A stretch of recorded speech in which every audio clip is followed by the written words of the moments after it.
오랜만입니다. 황금호구입니다. 쉬는 동안 QCY 등 꿀같은 업체들에게 광고 제의가 왔지만 공정한 리뷰를 위해 칼같이 거절하고 돌아왔습니다. 제가 쉬는 동안 가성비 태블릿계의 이 제품 때문에 아주 난리도 아니었습니다. 아이플레이 오신 미니 프로. 최소 40만원은 줘야 구입 가능한 LTE 태블릿을 10만원대에 판매하니 PCB 이후로 오랜만에 신선한 충격으로 다가온 제품인데요. 싼 데는 이유가 있고 비싼 데는 이유가 없을 수도 있다가 제 리뷰 철학인 만큼 리뷰어들이 호들갑 떨 동안 진득히 이 제품 사용하면서 분석해봤습니다. 마침 최근에 이 제품의 단점 중 하나였던 넷플릭스 미인증 문제를 개선한 NFV 버전이 출시가 되었습니다. 유튜브에 미니 프로 리뷰는 많은데 이 NFV 버전 리뷰는 잘 안 보여서 NFV 버전을 베이스로 기기 최적화 팁과 함께 모든 정보를 총집합 때려 넣어서 정리해보도록 하겠습니다. 넷플릭스 버전은 업데이트하면 에런 인증이 풀리나요? 넷플릭스 인증 버전 업데이트하면 안 된다는 몇몇 글이 보이는데 거짓입니다. 넷플릭스 에런 버전도 올더큐브사에서 정식으로 인증받은 제품이니만큼 기기 자체에 알림으로 뜨는 소프트웨어 업데이트를 진행해도 에런 인증이 풀리는 경우는 없습니다. 판매처인 엘라킨즈에서도 업데이트 가능하다고 답변했고 제가 실제로 소프트 업데이트 했을 때도 초기화했을 때도 에런이 풀리지 않았습니다. 다만 지금 엘라킨즈에서 구매를 추천하지는 않는 게 일단 주문이 엄청 밀려서인지 배송이 늦는 경우가 많고 앞서 말씀드린 것처럼 L3 버전 5배송도 있어서 그다지 추천드리지 않습니다.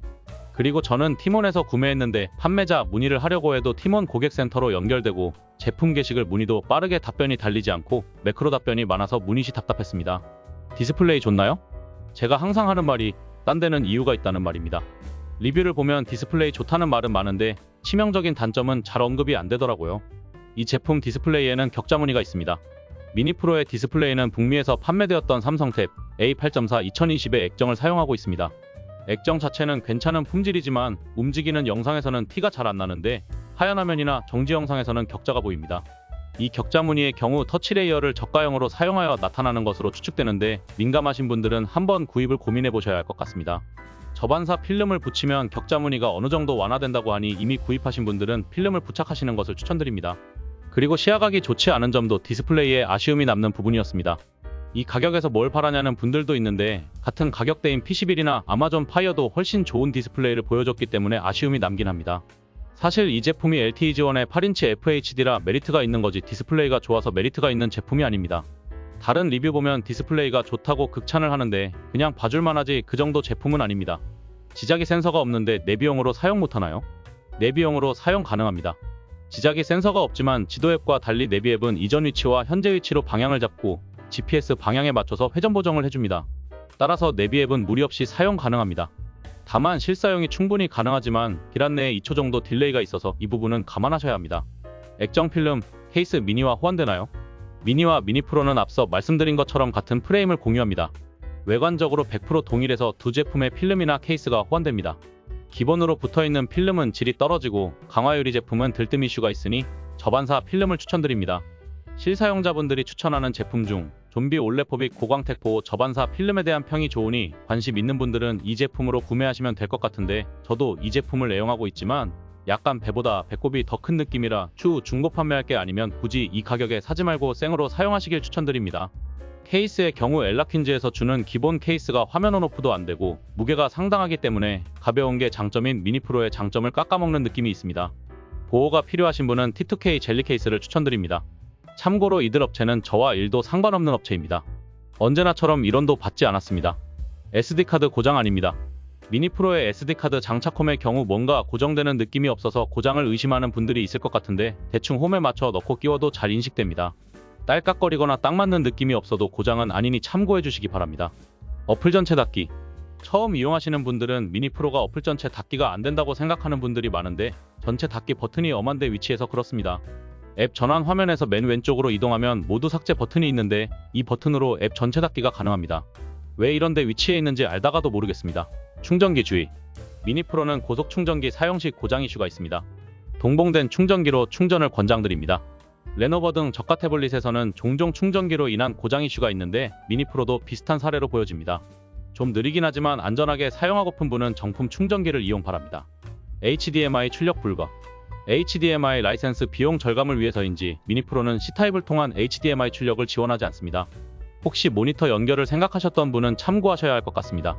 잠금하면 핀번호 입력 시 주의. 거의 안 계시겠지만 혹시 저처럼 비번 치고 왜 안 되지 하는 분들이 계실까봐 높아심에 알려드립니다. 미니 프로는 잠금 화면에서 핀 번호 입력 후 엔터를 반드시 눌러야 입력이 됩니다. 좀 이해가 안 되는 부분인데 이래서 핀 번호보다는 잠금을 스와이프나 패턴으로 변경하는 편이 편합니다. 유선 이어폰으로 거치 감상. 유선 이어폰으로 음악 들으면서 거치 감상이 거의 불가능합니다. 미니 프로는 3.5파이 단자가 거치 하단부에 있어서 태블릿을 책상 끝에 애매하게 놓지 않는 이상 유선 이어폰으로 들으며 영화나 음악 감상이 불가능합니다. 이래서 블루투스 이어폰 이용이 반강제됩니다. 멀티터치 사용법. 미니 프로는 기본적으로 3핑거 스크린샷 옵션이 활성화되어 있는데 이 옵션이 켜져 있으면 멀티터치가 잘 먹히지 않습니다. 멀티터치가 필요한 작업이나 게임을 하는 분들은 상태창에서 편집 버튼을 눌러 3핑거 스크린샷을 꺼내서 해지시켜야 멀티터치가 먹히니 참고해주세요. 잠금 화면 시계를 보기 좋게 변경. 미니 프로를 처음 켜보면 잠금 화면에 진격의 거인 마냥 거대한 시계 표시 때문에 당황하는 분들이 많을 겁니다. 흑우가 바로 제거해드리겠습니다. 옵션에서 디스플레이 잠금 화면으로 이동, 두 줄 시계라는 옵션을 해제하면 거인 같던 시계가 보기 좋게 작은 시계로 바뀐 것을 확인할 수 있습니다. 배터리 잔량 표시. 거대 시계를 제거하면 불친절하게 배터리 잔량이 표시 안 되는 상태 표시줄이 거슬리기 시작합니다. 이것도 바로 처리해보죠. 옵션에서 배터리 항목으로 이동합니다. 배터리 잔량 비율 옵션을 ON으로 바꿔줘서 상태 표시줄에서 손쉽게 배터리 잔량을 볼 수 있게 변경할 수 있습니다. 기본 런처 구글 컨텐츠 비활성화. 배터리 잔량 표시 문제를 처리하니 이제 기본 런처에서 스와이프 할 때마다 나오는 구글의 잡다한 추천 컨텐츠가 거슬리기 시작합니다.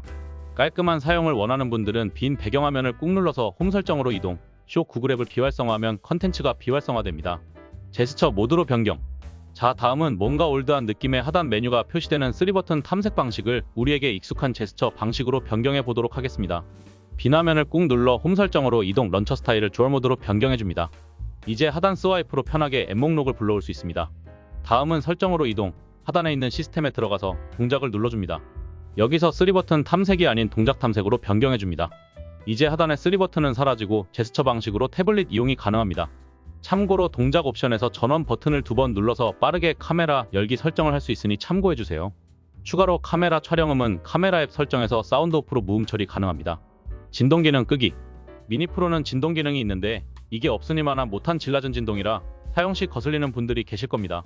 진동은 설정 소리 및 진동에서 오프 가능합니다. 화면 캡처의 경우 3핑거 캡처가 활성화되었을 경우 세 손가락을 아래로 내리거나 전원 버튼과 볼륨 잡게 버튼을 동시에 눌러 가능합니다. 태블릿 모드 변경. 제스처 모드까지 활성화했는데 뭔가 비주얼이 어색합니다.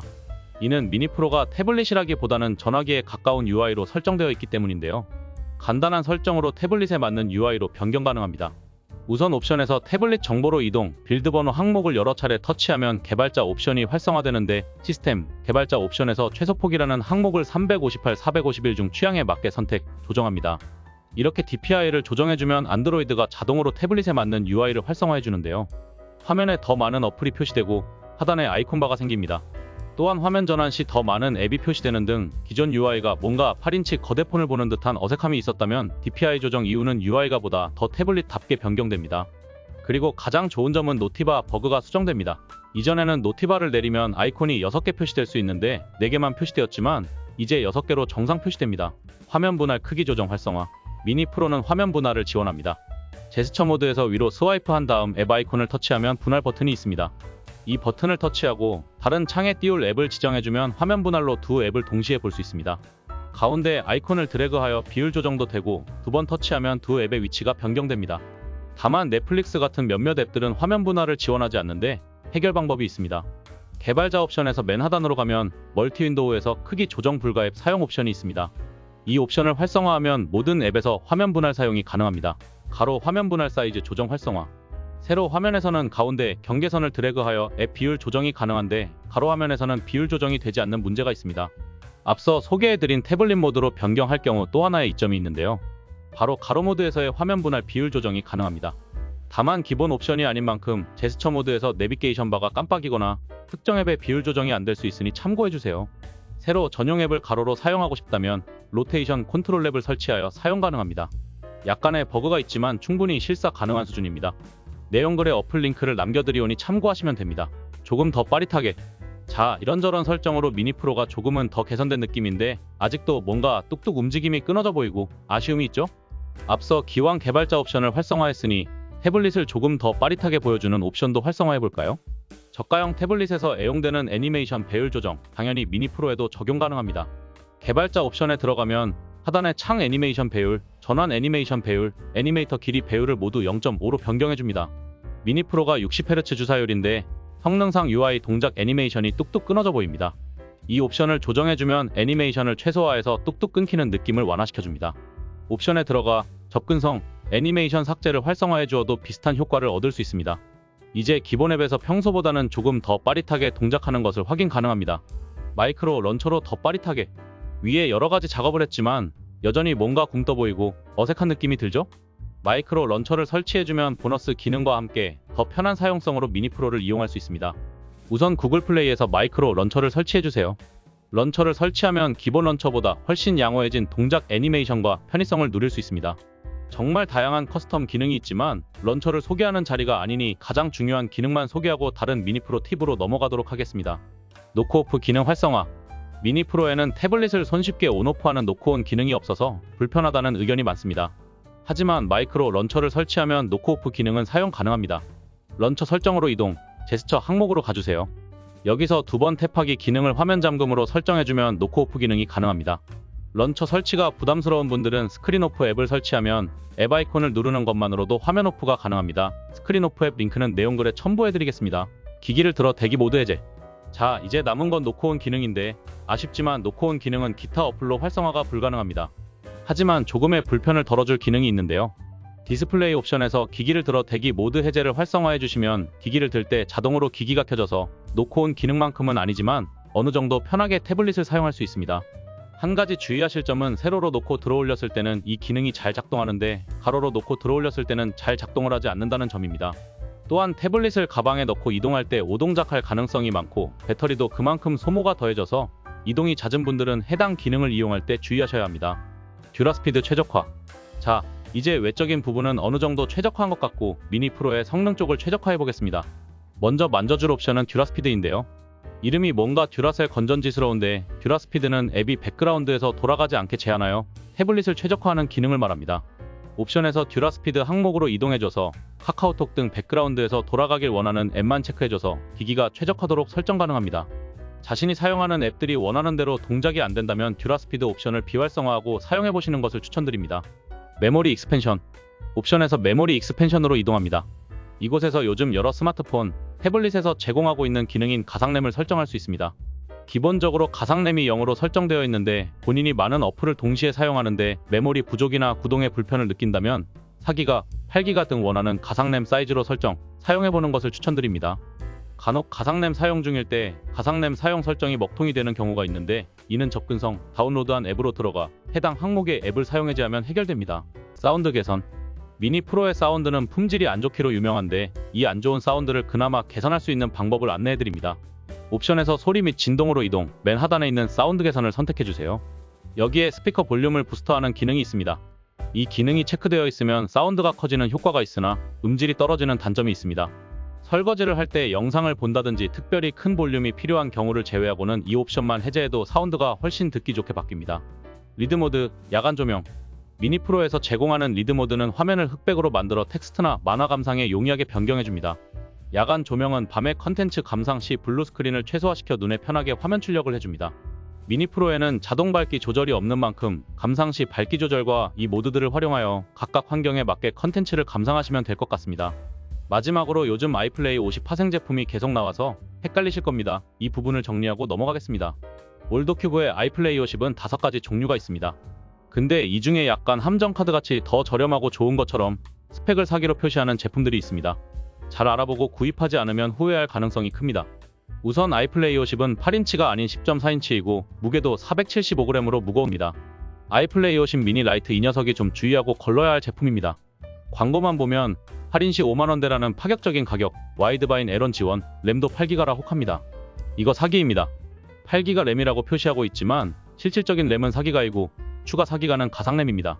또 LTE를 지원하지 않으며 와이드바인 에런을 지원하지만 넷플릭스 고화질은 지원하지 않고 화면 크기가 8인치로 아이플레이 미니나 프로의 8.4인치보다 작고 해상도가 1280x800이라서 FHD 화질을 볼 수 없다는 점 유의하셔야 합니다.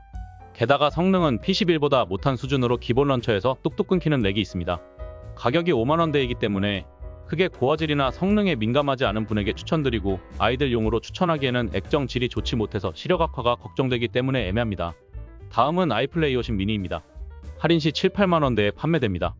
8.4인치 1920, 1200 FHD 디스플레이와 4기가 램이 탑재되어 있고 64기가 버전과 128기가 버전으로 두 종류로 판매되고 있습니다. 전후면 500만화소 카메라, 블루투스 5.0, 4000mAh 배터리를 갖고 있습니다. 성능은 라이트와 마찬가지로 기본 런처에서도 버벅입니다. 와이드바인 에런을 탑재하고 있지만 넷플릭스 인증을 받지 않아서 넷플릭스는 고화질을 지원하지 않습니다. 마지막 제품은 우리가 오늘 자세히 살펴본 아이플레이 50 미니 프로입니다. 할인 시 11만원대에 판매 중입니다. 액정이나 기본 외관은 미니와 완전 동일합니다.